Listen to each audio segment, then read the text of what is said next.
Smart et Réglo, focus juridique chaque jour avec une avocate, un avocat, un expert juridique. Une avocate est avec nous, Émilie Méridjen, ravie de vous retrouver. Ravie également. Et de vous revoir, avocate associée spécialiste en droit du travail, cabinet Sécri Valentin Zerouk. J'ai bien tout dit ? Parfait. C'est tous les associés, évidemment. On parle d'un sujet qui, comme ça, d'apparence, paraît un peu basique, oui. Un peu plat. Et on va faire un jeu de questions-réponses, du oui-non, parce que c'est toujours sympa. On va parler du contrat à durée déterminée. D'abord, c'est quoi ce CDD, concrètement, sur le plan juridique ? Alors, on peut le définir comme un contrat qui a déjà une durée limitée et principalement comme celui qui n'a pas vocation à pourvoir un emploi durable et permanent de l'entreprise. C'est la définition juridique du contrat à durée déterminée. Ça, c'est le droit. Tout à fait. Un CDD, ça peut être conclu pour n'importe quelle raison vraie ou faux, puisque là, vous venez d'y répondre en partie. Faux. Alors, ça ne doit pas pourvoir un emploi durable de l'entreprise, ça c'est la règle, on va dire, générale, mais il y a des cas de recours qui sont principalement et limitativement fixés par le Code du travail, principalement 3 auxquels on a l'habitude de recourir: le remplacement d'un salarié absent, Oui. un surcroît temporaire d'activité, ou tout ce qui est emploi saisonnier, contrat d'usage dans certains secteurs d'activité. La télévision. Exactement, la production audiovisuelle, l'hôtellerie, la restauration, le sport professionnel, voilà, un certain nombre de secteurs limitatifs. Pour le dire simplement, c'est quand on a des zones saisonnières, comme une émission de télé de septembre à juin. Et là, on est dans ce qu'on appelle un contrat d'usage. Exactement. C'est un contrat d'usage qui se distingue sur le plan du droit d'un CDD classique ? Alors, oui et non, c'est-à-dire que c'est le régime des CDD classiques, mais avec des spécificités. Le contrat d'usage, il doit, pour pouvoir y être recouru, faire partie des 18 secteurs qui sont fixés par un décret. Et puis, il doit être d'usage dans l'entreprise, de recourir à un CDD d'usage pour ce poste. Je vais prendre un exemple. Dans votre chaîne, vous ne pourriez pas, par exemple, recourir à un CDD d'usage pour votre directeur financier ou votre directeur des ressources humaines. Parce qu'il n'est pas d'usage. En revanche, pour vous, ça serait possible. C'est exact, effectivement. On parle beaucoup de Bismart aujourd'hui, parce que l'invité d'avant citait comme exemple Bismart, évidemment, et vous avez bien raison de citer Bismart. Un CDD et un extra, c'est la même chose. Alors, oui ou non ? Oui et non. L'extra, c'est globalement le contrat d'usage dont on vient de parler. C'est ça. Donc, ça peut être un CDD très court de quelques heures. J'ai besoin de remplacer un serveur sur la pause du midi ou quelques jours.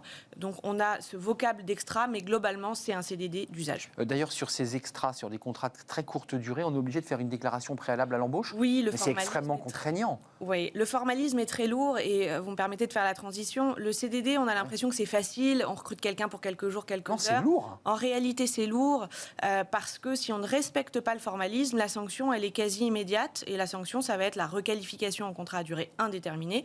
C'est un peu sévère quand on a recruté quelqu'un pour quelques heures avec des indemnités à la clé. Donc une indemnité de requalification, il peut y avoir des dommages-intérêts pour non-respect de procédure, voire même des sanctions pénales.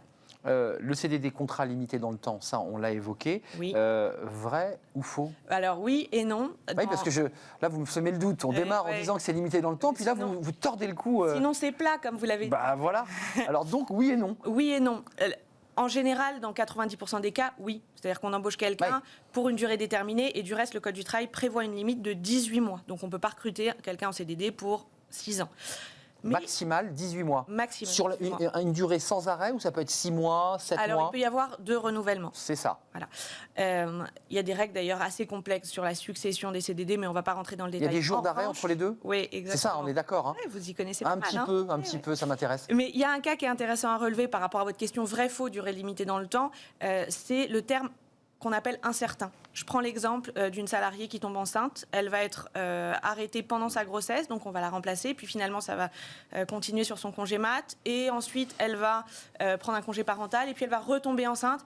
Et on peut rencontrer des CDD de remplacement pour des années entières. Ça peut durer 1 an, 2 ans, 3 ans, 4 ans. Et là, on a le droit, même si ça a dépassé la durée de 18 mois, parce qu'on est sur du terme incertain.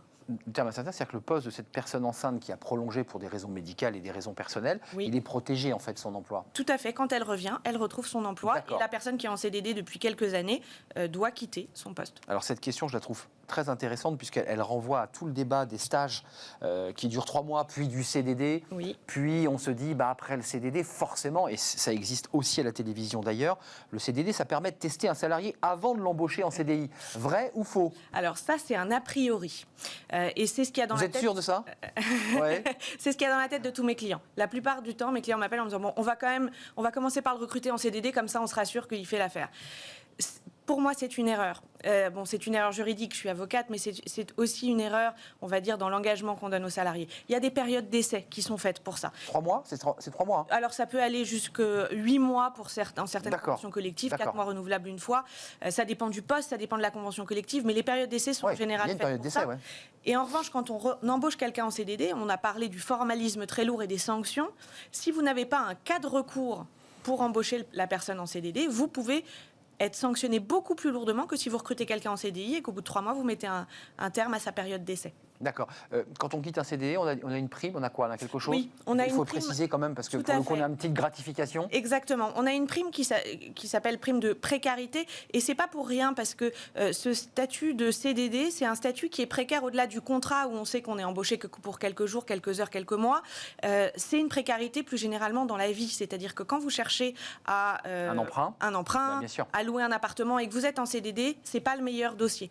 D'où cette protection très stricte du droit du travail avec le formalisme dont on a parlé, et d'où la prime de précarité qui est prévue à la fin, en général qui est 10% du montant des salaires que vous avez versé aux salariés pendant toute la durée du contrat. Mais ce qui ne vous permet pas pour autant, par ailleurs, de pouvoir accéder à un prêt bancaire, même avec cette prime de précarité. Alors, je ne suis pas banquier, mais c'est évidemment plus difficile.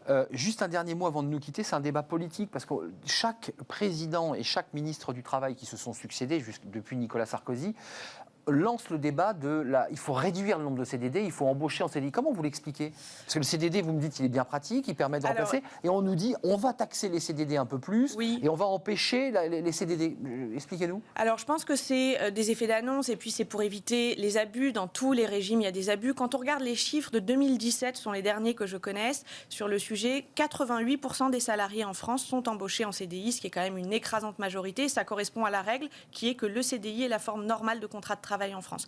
Donc on a 12%, ce qui me paraît être la minorité qui permet la flexibilité, parce qu'il y a tout un tas de secteurs dans lesquels il n'est pas possible d'embaucher en CDI, donc le CDD est utile. Une dernière question, parce que celle-ci, on l'a oubliée collectivement, puisqu'on prépare l'émission ensemble, il ne faut quand même pas mentir à ceux qui nous regardent.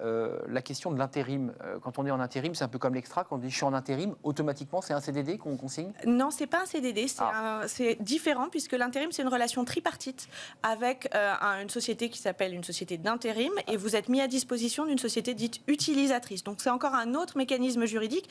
En revanche, c'est la même précarité et un formalisme analogue pour protéger le salarié de cette précarité. Mais qui ne s'appelle pas contrat durée déterminée. Pas du tout. C'est pas du tout le même type de contrat. C'est pas le même type de contrat. Merci Émilie Meridjen, on a appris plein de choses. C'est vrai que le secteur de l'audiovisuel est un secteur évidemment concerné, qui connaît bien évidemment ces CDD qui s'enchaînent, qui s'arrêtent parfois et qui reprennent. Merci d'être venue, avocate spécialiste en droit du travail, cabinet Secri. Merci d'être venue sur le plateau. Je ne lance pas tous les noms des associés, vous me pardonnerez. Merci, on se revoit bientôt, j'en suis sûr. On fait une courte pause et on se retrouve juste après pour le cercle des experts. Bah oui, c'est chaque vendredi. Et là, aujourd'hui, on a quand même pas mal de choses à se dire. On va tout réouvrir. Alors, est-ce que c'est un choix politique, un choix sanitaire? En tout cas, le président a décidé, il l'a annoncé dans la presse quotidienne, de réouvrir. Alors, par étapes, 4 étapes, ça se terminera le 30 juin. Et puis, il y a aussi quelques petites analyses à faire sur les élections régionales, parce que les Français, lorsqu'on les interroge, leur sujet de préoccupation, c'est la sécurité, mais arrive en deux, c'est l'emploi. Évidemment, on va en parler parce qu'ils craignent de perdre leur emploi. Il y a un vrai sujet. Voilà, c'est les thèmes que l'on va évoquer avec mes invités. C'est dans quelques instants. Restez avec nous.